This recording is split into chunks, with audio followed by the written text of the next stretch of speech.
నేను వీళ్ళకి ఇచ్చేశాను రాజ్యం అంతా వీళ్ళకు ఉండిపోవాలి ధర్మరాజుకు ఉండకూడదు అంటున్నావు కదా, నేను నీకు కొన్ని గుణములు చెప్తా.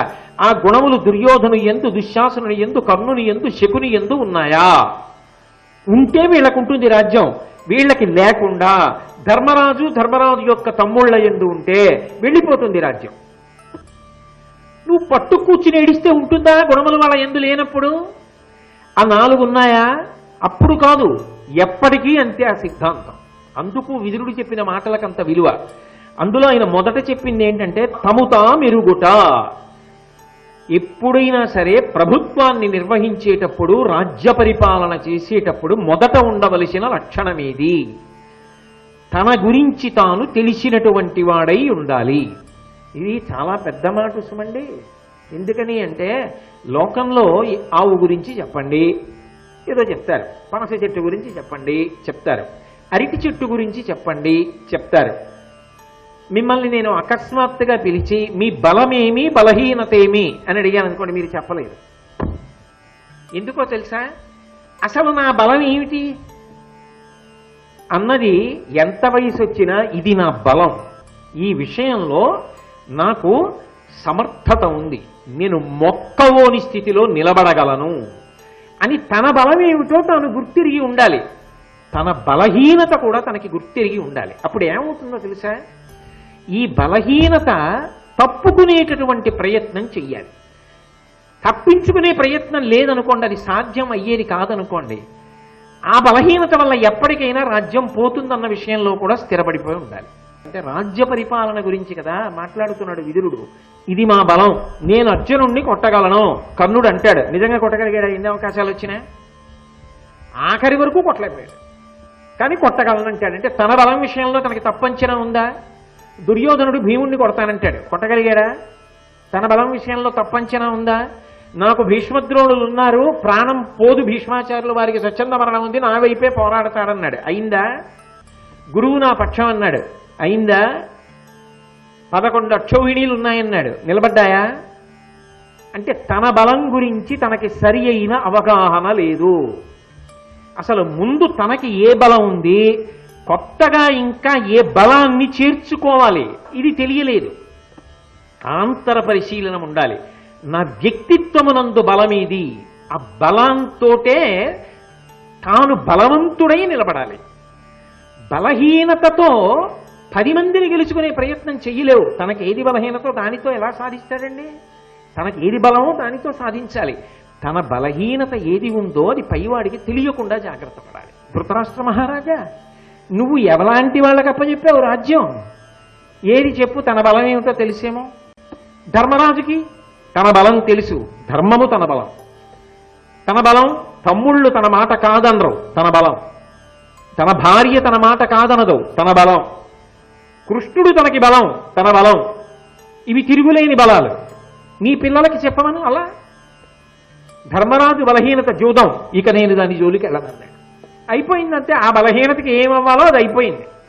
నీ పిల్లల బలహీనత ఏమిటో చెప్పమను. అత్తేరి నాకేం బలహీనత అంటాడంతే, వాడు చెప్పడం. అసలు వాడికి అది ఉందని వాడికి తెలియదంతే. అది లోపల ఉండిపోయిన వ్యాధి లాంటిది, ఎప్పుడో పటమరిస్తుంది పైకి. కాబట్టి ఎలా రాజ్యం ఉంటుంది అనుకుంటున్నాయా? వీడు ఒక్కడే అనుభవించాలంటావు. అనుభవించడానికి తగిన యోగ్యతలు ఏమున్నాయని అనుభవిస్తాడయా? వాడికి తెలియదు. నీ చెప్తే వింటాడా? వినడు. వినమని నువ్వు చెప్తావా? చెప్పవు. నిద్ర పట్టలేదని నన్ను పిలిస్తే ఏం చెప్తానయ్యా నీకు? గొప్ప మాటలండి. ఏ విషయం మీద మాట్లాడాలి అన్నది ముందు 3 రోజులు ముందు ఇచ్చి దీని మీద సిద్ధమై రండి అనలేదు. అప్పటికప్పుడు నిద్ర పట్టట్లేదని పిలిచాడంటే విదురుడికి కూడా నిద్రపోయే సమయమే. కానీ ధర్మమునందు ఎంత ప్రావీణ్యతో చూడండి, ఎలా మాట్లాడుతున్నాడో చూడండి. నిద్రపోవలసిన సమయంలో లేచొచ్చి మాట్లాడుతుంటే ఇంత గంభీరంగా ఉంటే నిజంగా వినేవాడు దొరికితే ఎలా మాట్లాడతాడైనా? అది ధర్మం అంటే. తముదారెరుగుట వేగపడమి, తొందరపడకూడదు సుమా. ఏ విషయంలోనైనా సరే తొందర పడకుండా ఉండడం అనేటటువంటిది ప్రభువుకి ఉండవలసినటువంటి అత్యంత కీలకమైనటువంటి లక్షణం. అస్సలు తొందరపాటు పనికిరాదు. బహుధా ఆలోచన, 1కి 10 మాటలు, 1కి 10 మాటలు, 1కి 10 మాటలు ఆలోచన చెయ్యాలి. అసలు నిజంగా చెప్పాలంటే తాను ఏ నిర్ణయంలో ఉన్నాడన్నది ఎట్టి పరిస్థితుల్లో తన నోటి వెంట పైకి మాట్లాడకుండా ఉండగలగాలి. అది శక్తి తన వారి ద్వారా వస్తుందంటే తాను నోరి విప్పి పలకడం అలా దాచగలగాలి. ప్రభువు 10 మందికి ఆదర్శప్రాయమైనటువంటి జీవితాన్ని గడపగలిగిన వాడై ఉండాలి. తొందరపాటు లేనివాడై ఉండాలి. ఏది నీ కొడుకు ద్రౌపదీదేవిని ఈడ్చుకు రమ్మంటాడు. ప్రభువే అలా చేశాడని రేపు వీధుల్లో వాళ్ళు కూడా చేస్తే ఏమిటి చేస్తాడు? రాజ్యం. కర్ణుడిని నమ్ముతాడు. కర్ణుడు ఏమంటాడు? 5 భర్తలు ఉన్న దానికి 6వ వాడు భర్త అయితే తప్పేమిటి? జూదంలో ఓనిపోని వాడిని చూసుకొని నిన్ను చూపించాడు. నీ కొడుకుని చూపించాడు. నీ కొడుకు ఏం చేశాడు? తొడకొట్టి ఎవరు? వదిన గారు, ధర్మరాజు గారి భార్య వచ్చి కూర్చోమన్నాడు తొడ మీద. వదిన తల్లితో సమానం. ఆవిడ్నొచ్చి తొడ మీద కూర్చోమ్మని నీ కొడుకు అడిగాడు. వాడు రాజు. అలా కూర్చోమ్మని చెప్పిన వాడు కర్ణుడు. దొంగజూదం ఆడినవాడు శకుని. పరాయి కాంతని మహాపతివ్రతని వదిన గారిని జుట్టు పట్టి ఈడ్చి తెచ్చి చీరలాగినవాడు ఇంకొక కొడుకు. వీళ్ళు రాజ్యం అప్పచెప్పావు వీళ్ళకి. వీళ్ళు ఇంతంత తొందరమాట ఉన్నవాళ్ళు. వీళ్ళు పరిపాలిస్తున్న రాజ్యం ఎలా ఉంటుందనుకుంటున్నావు? ప్రజలు శాంతియుతంగా ఎలా ఉంటారు? ఎందుకు సక్రమంగా ఉంటారు? ఎందుకు ధర్మాత్ములై ఉంటారు? ధర్మం వాళ్ళల్లో ఉండదు, వీళ్ళల్లో ఉండదు. ఉండనప్పుడు లక్ష్యం ఎందుకు ఉంటుంది? అధికారం నీ దగ్గర ఉంటుంది, జారిపోతుంది. ఇది ఉన్నదా? మరి అదే పాండవులైతే ప్రతిజ్ఞ చేశాడు, ఇక్కడే చంపేయాలన్నాడు. చంపాడా? అన్నాడంతే ధర్మరాజు. కూర్చున్నాడు భీముడు. గాంధీవంతో బాణపరంపర కురిపించలేడా అర్జునుడు? మిన్నకున్నాడంతే. ధర్మానికి కట్టుబడ్డాడు. అన్నగారు ఒక్క మాట అన్నాడా? ద్రౌపదీదేవిని 3వ వరం కోరుకోమన్నావు, కోరిందా? తొందరపడిందా? క్షత్రియ కాంతకి 2 వరాలే అని 2 కోరింది. ఎవరికి తొందరపాటు లేదు, వాళ్ళకి లేదు. ఎవరికి తొందరపాటు ఉంది? నీ బిడ్డలకుంది. అంతా వాళ్ళకి ఇస్తానంటావు. నీ తాత సొత్త ఎలా ఉంటుందనుకుంటున్నావు? జారిపోదా? జరగని దానికి ఆశపడి వెంపర్లాడి నిద్రపోగొట్టుకుని ఆరోగ్యం పాడు చేసుకుంటామే. ఈ వయసులో నిద్ర పట్టదంటామే. ఏది సత్యమో, ఏది నువ్వు తప్పించలేవో దాన్ని అంగీకరించి పడుకో, నిద్రపడుతుంది. అలా ఉండడం రావాలి. వేగపడమి, దాలిమి. దాలిమి అంటే ఓర్పు. మనిషికి చాలా గొప్ప ఓర్పు ఉండాలి. ఓర్పు అంటే ఒకటి అన్న తర్వాత అది బాగా ఊంచుకుని ఫలితాలు రావడానికి కొంత సమయం పడుతుంది.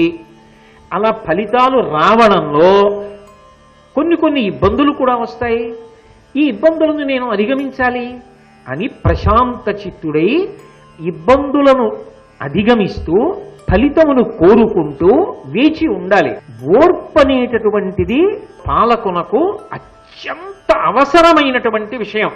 ఆ ఓర్పు లేకపోతే మాత్రం చాలా చాలా ఇబ్బంది కలుగుతుంది. ఓర్పు ఉండాలి. ఏది నీ పిల్లలకి ఉందా ఓర్పు? దేనికోసమైనా అసలు నిగ్రహించుకోగలిగిన స్థితి ఉందా? వాళ్ళు ఇలా ఓడిపోయారు, నువ్వు మళ్ళీ వాళ్ళ రాజ్యం ఇచ్చావు, వాళ్ళు ఇలా వెనక్కి తిరిగి వెళ్ళారు, పుని కొన్నాళ్ళైనా ఏలుకునివరా అని ఆగారా? వెంటనే ప్రాతికామిని పంపించి పునర్జీవితానికి పిలిపించేశారు. వెంటనే ఓడించేశారు. వాళ్ళు వెళ్ళిపోయారు. 13 ఏళ్ళు పట్టేసుకుందామన్నారు. అయిందా? పట్టుకున్నారా? వాళ్ళ బలం గురించి ఆలోచన ఉందా? అవతలవాడి బలం గురించి ఆలోచన ఉందా? తమ బలహీనత గురించి ఆలోచన ఉందా? ఓర్పు ఉందా? ఏమీ లేదు. ఇప్పుడు వాళ్ళు వచ్చారు. ఇప్పుడు ఏమంటున్నారు? వెళ్ళిపోదాం, కొట్టేద్దాం, నరికేద్దాం, చంపేద్దాం. నువ్వదే, నీ కొడుకులది.